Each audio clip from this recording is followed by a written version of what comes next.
Le Macron des actes, c'est au fond un homme politique nommé par la grâce d'un président qu'il va finir par trahir et qui fait, dans un gouvernement qui, dans l'ensemble, n'a pas une politique très satisfaisante, de petites choses.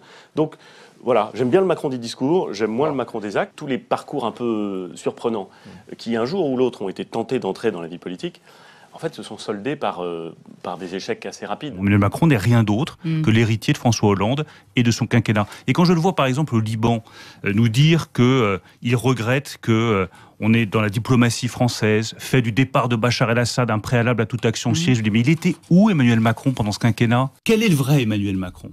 Est-ce que c'est celui qui dit « je veux la dépénalisation du cannabis » dans le livre Révolution, ou celui qui dit au Figaro « il ne faut pas dépénaliser le cannabis » Emmanuel Macron, c'est l'homme sans projet, parce que c'est l'homme sans conviction. C'est vrai qu'on est tenté de lui offrir l'asile politique. Moi, je ne me représente pas à mon poste de député puisque je choisis ma mairie de Tourcoing. S'il veut venir dans ma circonscription, blague à part, ça se regarde. Et il avait peur d'être ministre du Travail.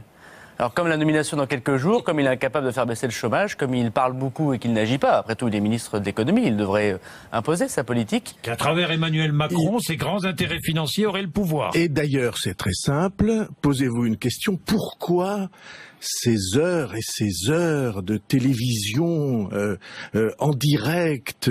Pourquoi ces couvertures de magazines? Pour moi, il faut que vous sachiez ça, et c'est absolument central.